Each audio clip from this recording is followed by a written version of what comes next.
Bonjour à tous, j'espère que vous allez bien. Ce matin, j'ai fait un peu plus de 1000 mètres de dénivelé pour me retrouver dans ce paysage qui, vous en conviendrez, est bien agréable. Et ça m'a rappelé un voyage que j'ai fait justement il y a 5 ans au Japon. Au Hombu Dojo, c'est la maison mère, on va dire comme ça, de l'aïkido. L'aïkido, c'est un art martial, un art parce que c'est pas parce que vous connaissez une technique qu'elle va bien se passer. Il faut s'adapter au monde extérieur, il faut toujours être flexible par rapport aux gens qu'il va y avoir autour de vous et à tout l'environnement. Puis c'est martial parce que c'est un objectif. Il faut se défendre. Et dans l'aïkido, ce qui est intéressant, c'est qu'il faut trouver le gagnant-gagnant. Aïkido, en traduction francisée, si on voulait, ça voudrait dire la voie de la réunion des énergies. Donc comment trouver cette voie de la réunion des énergies et réunir à la fois l'attaquant et soi-même?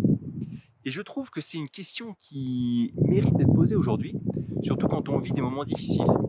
Et qu'on pourrait se dire, mais tiens, comment faire pour à la fois accepter tout ce qu'il y a autour de nous, tous ces moments difficiles, et aussi des moments faciles et sympathiques comme celui que je vis en ce moment, mais comment est-ce qu'on fait pour vivre à la fois un équilibre avec le stress qu'on a de l'environnement et le respect de soi-même?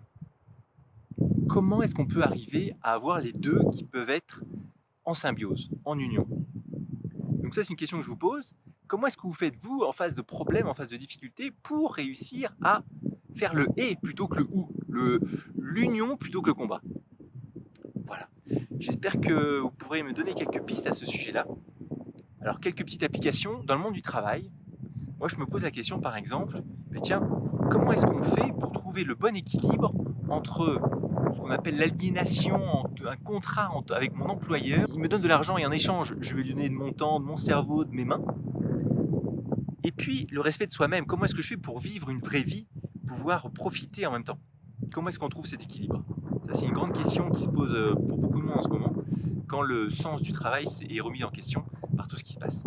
Voilà, donc ça, c'est une petite application, peut-être du concept qui sort de l'aïkido, cette voie de la réunion des énergies, comment faire pour être avec le monde extérieur et pas contre. Voilà. Merci de me partager ce que vous en pensez.